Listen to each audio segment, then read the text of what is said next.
Oke, kita ketemu lagi di mata kuliah Ekonomi Teknik dan Manajemen Proyek. Sekarang sudah di pertemuan yang seharusnya keempat ya. Saya agak keliru tulis di situ ya. Uh, karena kemarin kuliah yang ketiga kita latihan bagaimana menghitung konsep nilai uang dan waktu.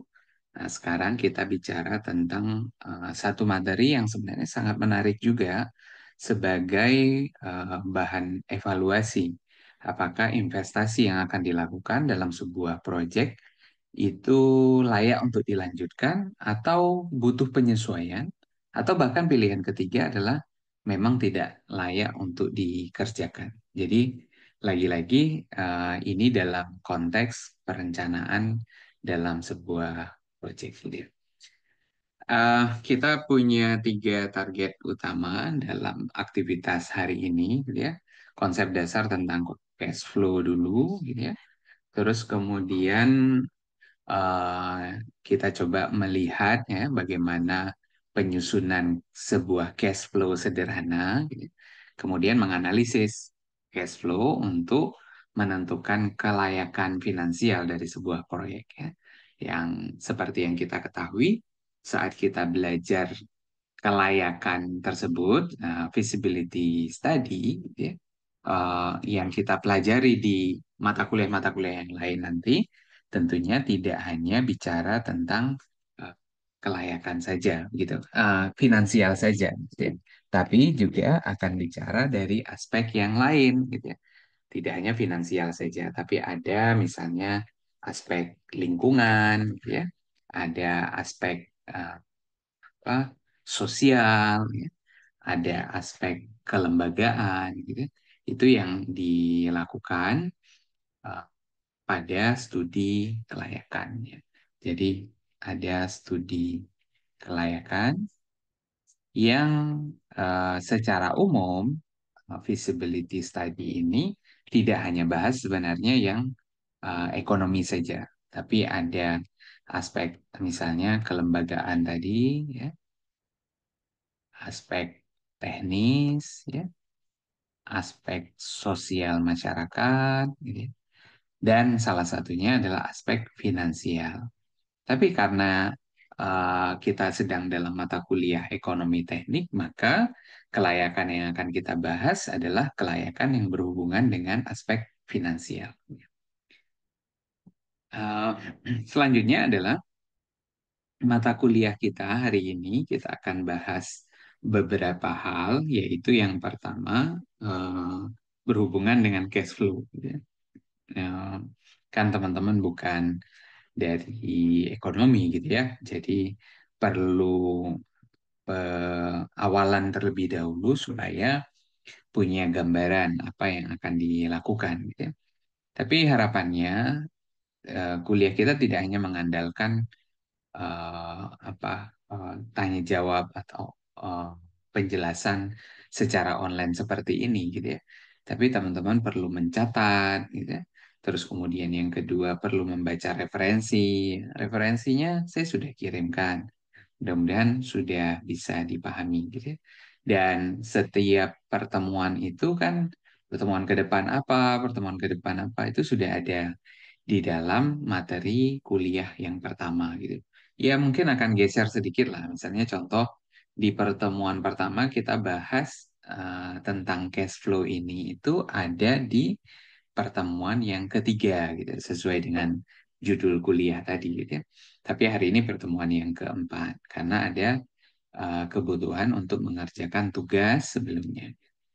Kemudian kita akan bicara juga terkait dengan komponen-komponen yang ada dalam cash flow tersebut dan bagaimana langkah penyusunannya. Sekaligus nanti kita lihat hubungannya dengan kelayakan ekonomi itu apa, gitu ya.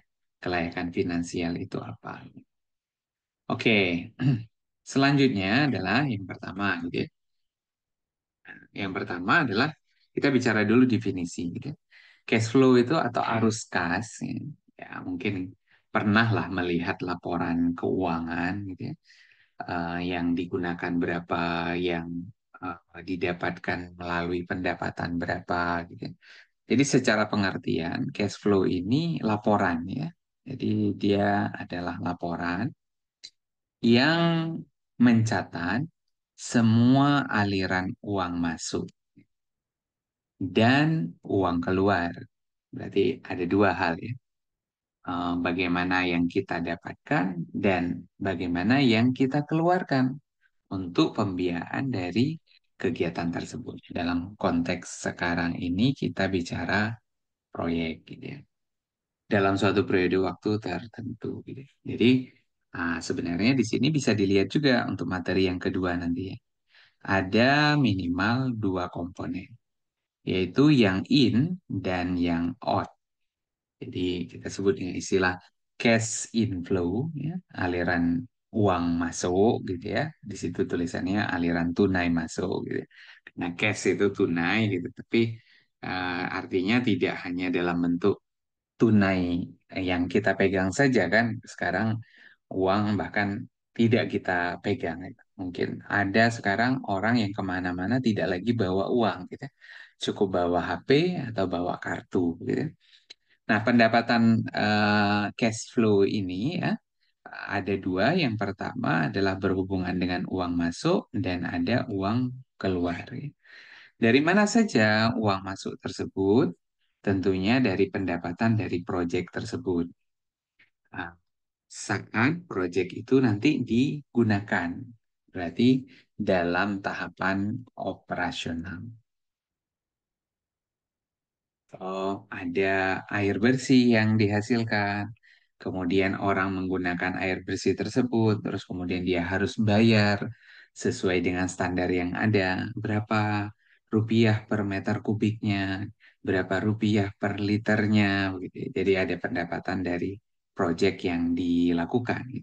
Walaupun proyek kita adalah proyek yang berbasis lingkungan dan bentuknya adalah pelayanan masyarakat, itu juga bisa dihitung ya, tergantung dari skala dan uh, kepemilikan dari proyek tersebut.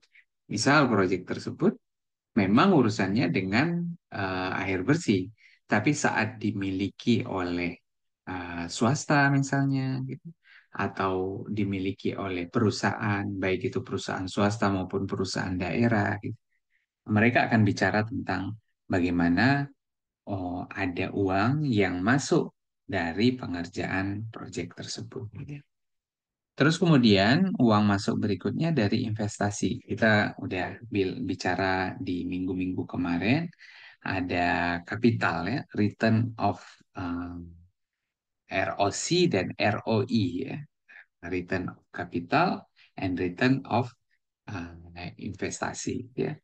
Jadi atau sumber-sumber dana yang lain gitu ya, yang memang direncanakan dapat menambah pembiayaan dari proyek tersebut.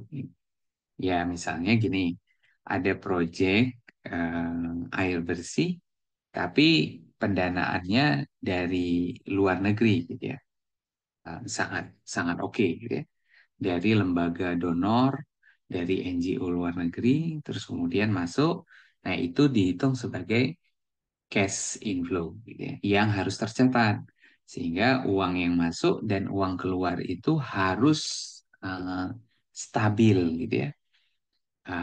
Kalau tidak sama jumlahnya antara yang masuk dengan yang keluar, berarti ada uh, uh, istilah yang lain yaitu laba atau rugi gitu ya. Kalau tidak seimbang.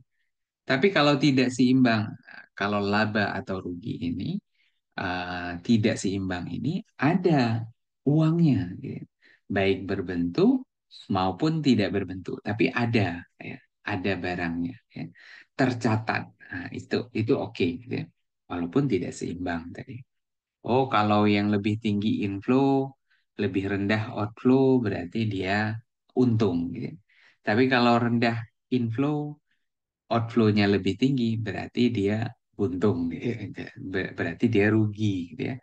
Nah, kalau tercatat dengan baik dan bisa dipertanggungjawabkan, maka cash flow tersebut oke, gitu ya, baik-baik saja. Tapi cash flow ini tidak hanya tercatat, tapi ada barangnya. Gitu. Saat tidak ada barangnya, itu yang jadi masalah. Gitu. oh berarti ada penyalahgunaan dari wewenang yang ada kira-kira gitu. Nah, yang kedua berbicara tentang outflow gitu ya. Ya, kalau tadi ada pendapatan pasti ada pengeluaran gitu ya untuk kegiatan operasional. Misalnya butuh untuk beli koagulan, butuh untuk pemeliharaan, butuh untuk pembersihan filter, gitu ya. Butuh untuk gaji pegawai yang jaga, pegawai yang pembersihan. Jadi ada yang masuk, ada yang keluar. Nah, mudah-mudahan bisa dipahami dengan baik ya. Nah, selanjutnya ya, cash flow yang dibicarakan di dalam mata kuliah kita ini adalah cash flow investasi yang bersifatnya estimasi, ya, prediktif. Jadi, karena belum terjadi, ya, maka ini bentuknya adalah estimasi. Berarti ada nggak cash flow yang dibuat pada saat kegiatan itu dilakukan? Ada, gitu ya. Jadi tetap ada pencatatan keuangan yang dilakukan pada saat sebelum dilakukan, belum ada sama sekali, ini belum dilakukan, dan ada yang saat sudah berjalan. Nah, karena kegiatan evaluasi investasi pada umumnya dilakukan sebelum investasi tersebut dilaksanakan, jadi perlu dilakukan estimasi atau perkiraan terhadap cash flow yang akan terjadi kalau rencana investasi tersebut dilaksanakan. Jadi diasumsikan, oh dari aktivitas perencanaan yang dilakukan ini debit pengolahan airnya itu 30 liter per detik gitu ya. Kalau 30 liter per detik ini akan kita dapatkan keuntungan itu 500 juta per bulan. Nah, tapi kan belum terjadi. Jadi menginfokan apa yang akan terjadi di masa depan melalui kegiatan prediksi. Nah, cash flow ini pasti sangat penting gitu ya. Dimanapun, teknik lingkungan, teknik sipil, dan seterusnya biasanya cash flow ini sangat penting.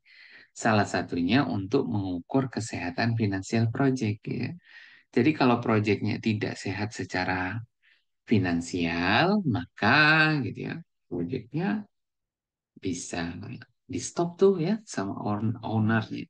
Oh ini nggak bener nih, kita harus benerin nih dan seterusnya. Ya. Nah, kita akan coba detailkan ya, kenapa cash flow ini menjadi penting. Ya.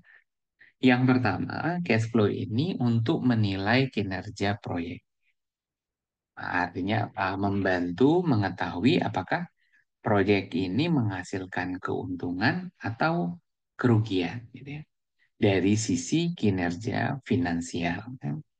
Jadi bukan UUD, tapi karena kita belajar tentang aspek finansial tadi, maka kita perlu memperhatikan oh ternyata ada hubungannya dengan keuntungan dan kerugian tadi. Ya.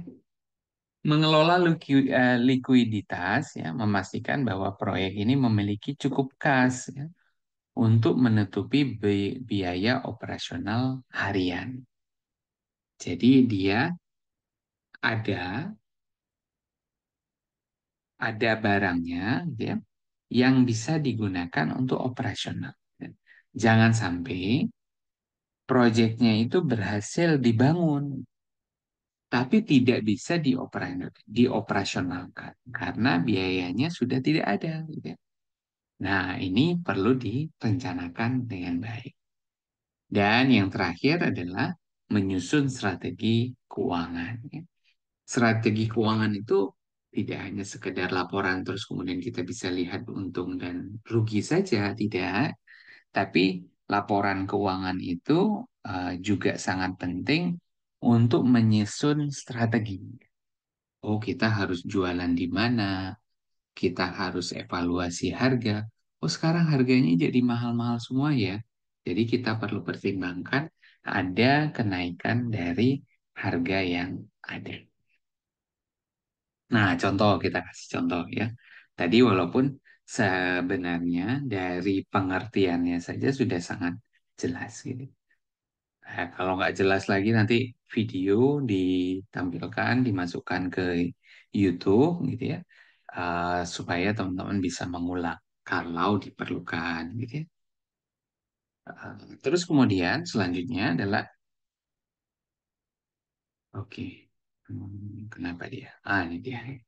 Selanjutnya adalah saat kita bicara tentang uh, contoh, gitu, ya, yang mana sih yang dimaksud dengan info, info, inflow, ya, cash inflow dan cash outflow, gitu ya. Uh, Misal contoh nih IPAL komunal, gitu ya. Kan kita sering melihat atau sudah sangat mengetahui tentang adanya pengolahan air limbah skala kawasan, gitu ya. Skala kawasan itu yang seharusnya dibawa menuju ke tempat pengolahan akhir, tapi ini dikumpulkan di skala kawasan dengan rumah yang lebih sedikit untuk membuang limbahnya. Tapi kalau skala akhir tadi, gitu ya, itu kemungkinan besar kan akan dikelola oleh pengelola daerah, gitu. Tapi bagaimana dengan sistem pengolahan komunal ini? Jadi masyarakatlah yang diminta untuk melakukan operasional, gitu ya. Maka sebagai bentuk usaha menjamin keberlanjutan ini, maka cash flow itu perlu dihitung, ya. Misalnya yang masuk itu pendapatan retribusi masyarakat yang menggunakan layanan pengolahan air limbah. Sebulan bayar berapa kira-kira gitu ya? Oh, sebulan bayar uh, 10.000 gitu ya. Kali berapa kakak? Ketemulah pendapatan lain, gitu ya. Terus kemudian cost outflow-nya biaya perawatan IPAL, ya. Oh, perlu dirawat, ganti filternya, ya, tambah eh, tambah bakterinya gitu ya. Itu sangat mungkin terjadi. Ya. Iya, oke, sangat mungkin terjadi gitu ya. Kemudian listrik, gaji tenaga kerja dan seterusnya. Jadi apa yang perlu dilakukan ya? Apa yang perlu dilakukan? Yang perlu dilakukan adalah menghitung aliran masuk dan keluar tadi. Supaya apa? Tadi beberapa kepentingan tadi bisa terjawab. Salah satu contohnya adalah kita bisa menyusun strategi gitu ya. Misal setelah dihitung ya, inflow dan outflow-nya itu ternyata tidak seimbang. Lebih besar outflow-nya. Maka inflow-nya itu disesuaikan, gitu ya. Oh, berarti ada penyesuaian gitu ya. Ada penyesuaian tarif retribusi. Oh, 10.000 ini nggak dapat nih. 10.000 cuma dapat 5 juta nih per bulan misalnya gitu ya. Kalau 10.000 5 juta per bulan, sementara outflow kita ada uh, 10 juta per bulan, gitu ya.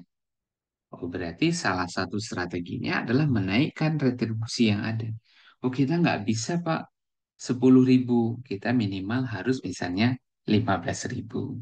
5.000 lagi di mana? 5.000 lagi kita cari sumber pendapatan lain. Jadi ada susunan strategi yang bisa dilakukan dalam sebuah proyek dengan menggunakan data cash flow ini, ya. Jadi bentuknya kayak apa gitu ya? Bentuk cash flow-nya itu kayak apa? Nah, kira-kira kayak gitu. Jadi bentuknya tabel ataupun grafik. Nanti kita lihat contoh grafiknya, ya. Jadi arus kasnya, kas yang diterima berapa gitu ya. Terus kemudian yang biasanya kalau mata kuliah apa ya dulu ya. Kalau SMA itu ada ya, akuntansi atau apa ya. Jadi pencatatan keuangan mungkin ada ya. Jadi debit kredit tersebut. Jadi yang kiri itu adalah uang masuk, yang kanan itu adalah uang keluar. Jadi harus ada keseimbangan antara tadi.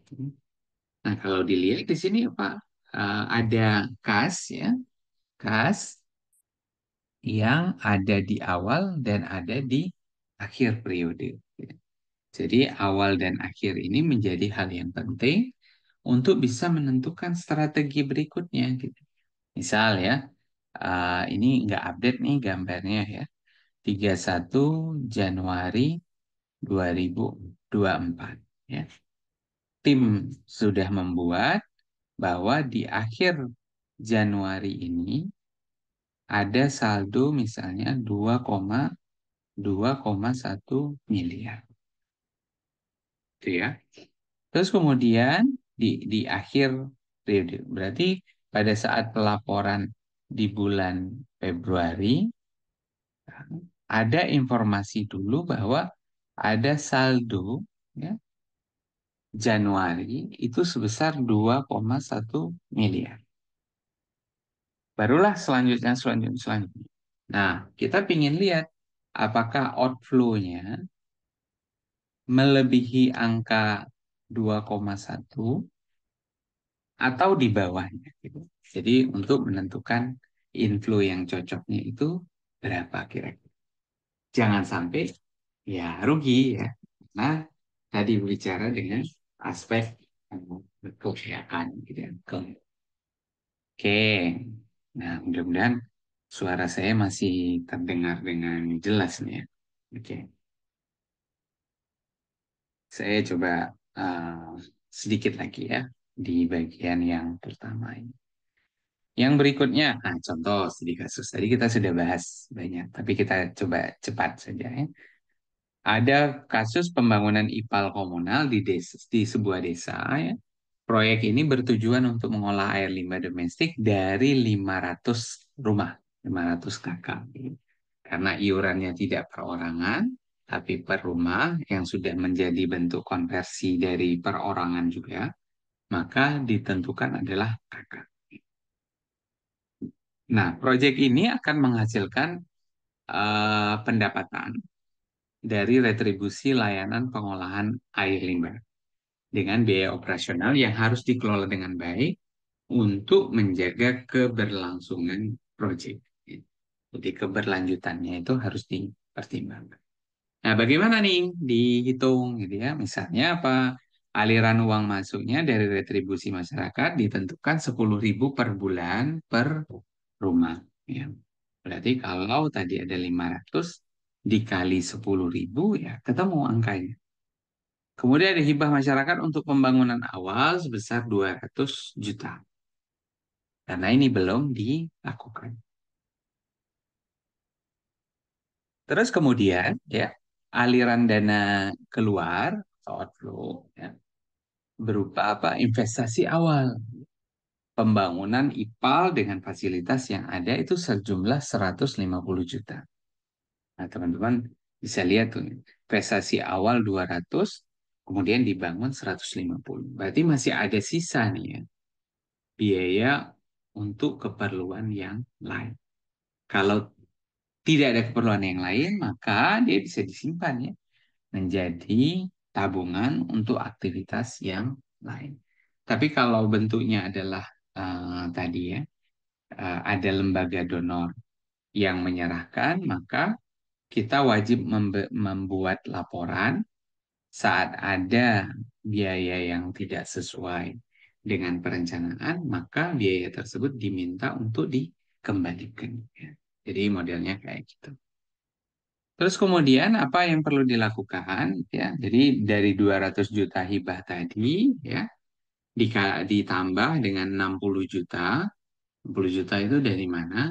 Dari 500 rumah dikali dengan 10.000 per bulan dikali setahun 12 bulan. Kalau perhitungannya dimasukkan dalam hitungan tahun. Nah, tapi karena ini bentuknya hibah dan sudah jelas ini adalah hibah di tahun sekian, maka seluruh perhitungan yang lain menggunakan standar waktu tahun tadi. Nah, outflow-nya yang mana gitu ya? Outflow-nya yang mana? Yaitu 150 juta biaya investasi awal plus 50 juta biaya operasional. ya operasional gitu ya 200 juta. Jadi net cash flow-nya ya net cash flow-nya adalah saldonya lah kira-kira gitu ya. 260 juta dikurang 200. Jadi yang inflow dikurang dengan outflow. Rumusnya kayak gitu. Gitu ya. Saat outflow-nya lebih besar, rumusnya tetap kayak gitu juga. Berarti ditambahkan ada angka minus gitu ya, atau dalam kurung gitu ya. Karena apa? Untuk menandakan bahwa perhitungan ini memiliki nilai yang lebih rendah dibandingkan dengan inflow. Outflow-nya lebih rendah. Nah, kesimpulannya apa gitu ya? Nah, pada tahun pertama, proyek menghasilkan surplus kas sebesar 60 juta, menunjukkan arus kas positif dan proyek dapat beroperasi dengan baik. Gitu ya. Operasi dengan baik. Oke, ya. Nah, oke, saya Oke, di bagian yang kedua ya kita bicara tentang komponen di dalam cash flow. Sebenarnya ya kalau kita mau lihat secara detail itu ada 4 komponen utama sebenarnya. Tapi secara umum tadi kita sudah bahas ya, ada inflow dan ada outflow kira-kira gitu ya. Nah, keempat komponen utama itu apa saja? Gitu. Yang pertama hubungannya dengan investasi. Investasi.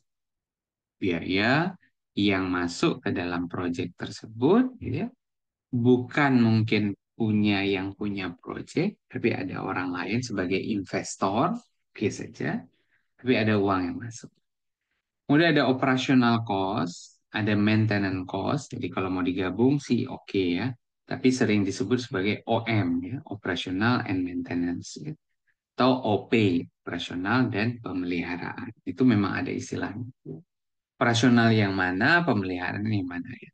Nah, misal operasional kalau kita naik motor, mana yang disebut dengan operasional?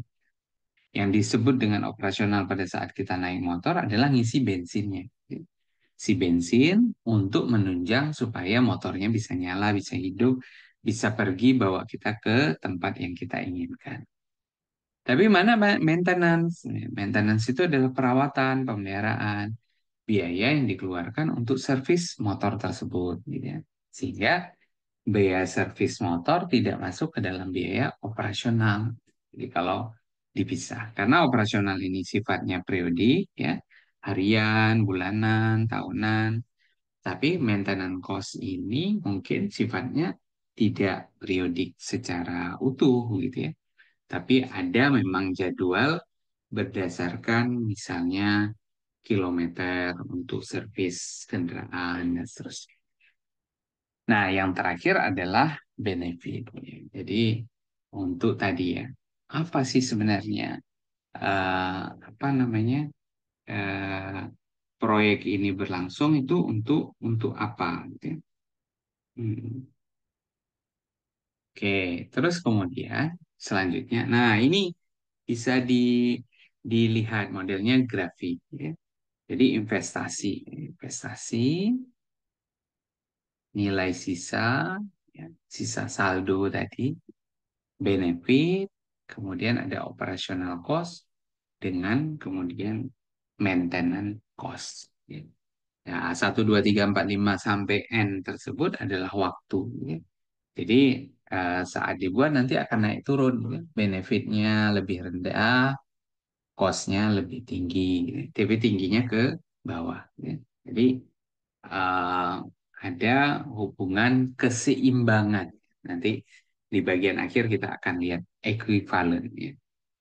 Oke, apa yang akan terjadi jika cash flow tersebut sudah merupakan perkiraan uang yang akan masuk dan keluar akibat dari suatu investasi selama umurnya, jadi N tadi, perlu diketahui apakah investasi tersebut akan menguntungkan atau tidak. Artinya, apakah jumlah uang yang bakal masuk itu lebih besar daripada jumlah yang keluar. Ya. Maka jika iya, investasi akan menguntungkan atau layak secara ekonomis. Kalau ada nilai sisa tadi. Dan sebaliknya. Tapi kalau sebaliknya berarti akan tidak menguntungkan, tapi merugikan. Nah, komponennya apa saja gitu ya. Ada aliran masuk tadi kita sudah bahas gitu ya. Tidak saya ulang lagi nanti malah tambah bingung lagi apa saja gitu ya. Artinya seluruh potensi yang bisa masuk uang dalam proyek itu disebut sebagai inflow. Ya. Dan yang kedua adalah outflow ya. Segala macam kebutuhan akan investasi operasional pemeliharaan itu menjadi hal yang perlu dipertimbangkan. Kenapa investasi itu masuk sebagai outflow kan tambahan? Karena investasi tersebut akan dikembalikan. Kecuali hibah begitu ya. Jadi tapi investasi tersebut perlu dikembalikan. Nah, bagaimana menyusunnya? Yang pertama pasti ya saat kita menyusun cash flow tersebut perlu identifikasi dua sumber tadi ya. Inflow-nya yang mana, outflow-nya yang mana. Ini tinggal membayangkan proyeknya saja ya. Oh ini ada proyek, terus kemudian inflow dan outflow-nya sudah bisa terketerkan dengan baik. Ya. Kemudian ada tadi ya sudah tahu inflow dan outflow ya, yang atas dan yang bawah kalau via grafik tadi. Kemudian ada yang tengah ya, 1, 2, 3, 4, 5 sampai N tadi. Berarti langkah kedua adalah periode waktu. Karena kalau dikerjakan 1 bulan, 2 bulan, 3 bulan, akan berbeda dibandingkan dengan mengerjakan dalam waktu 1 tahun misalnya. Gitu. Nah, contohnya kayak gini nih ya. Jadi, cash out-nya, cash in-nya. Nah, kegiatan apapun sebenarnya, usaha apapun, baik levelnya kecil, menengah, maupun besar, seharusnya memang sudah punya cash flow ini. Kalau menengah dan besar sih oke gitu. Tapi kecil ini jadi tidak punya, akhirnya tidak punya strategi yang baik juga. Ya. Oke, ini hasilnya pengurangan ya. Cash out dikurang cash in, ya. Sehingga dapatlah tabel ini. Dapatlah tabel ini. Jadi caranya adalah yang plus dulu, ya, terus kemudian dikurang dengan minus. Ya. Nah ini adalah minus-minus yang ada semuanya. Atau modelnya pakai grafik kayak gini. Jadi eh, grafik net lengkap ataupun cash flow secara lengkap. Jadi ada nilai investasinya 10 tadi ya. Tadi kalau kita lihat ya 100 ya. Investasinya misalnya di situ 0 ya. Di 0 tahun itu ada 100. Di sini investasinya dibuat ada bukan 10 ini ya. 100 gitu ya. Terus kemudian tahun 1, 2, 3, 4, 5. Nah di sini tadi ada tahun ke N. Ya. Ini kan contoh ya. Berarti di sini ada tahun ke N. Gitu. Saldonya ketemu 25, operasional perawatannya ada di 15. Ya. Jadi kita bisa hitung ya, mana saja yang sedang menguntungkan dalam periode waktu tertentu. Ya. Nah, ini menjadi metode ekuivalensi untuk melihat gitu ya. Jadi keterangannya ada misalnya I itu interest rate-nya, suku bunga, terus kemudian jumlah periode pembungaan atau jumlah periode project tersebut gitu ya. Nilai sekarang, nilai masa depan, yang kemarin kita sudah bahas, sudah ngerjain tugas gitu. Annual ya, pembayaran seri di setiap akhir periode. Nah, ini bisa untuk menilai apakah kegiatan tersebut pertama tadi layak secara finansial, kemudian tidak layak, tapi masih mungkin untuk ditingkatkan, atau yang ketiga adalah tidak layak dan pekerjaan ini tidak dilakukan. Jadi ada pertimbangan hal tersebut. Ya. Nah, mungkin itu yang bisa saya sampaikan ya, dalam pertemuan ini. Mudah-mudahan ada manfaatnya buat kita semuanya.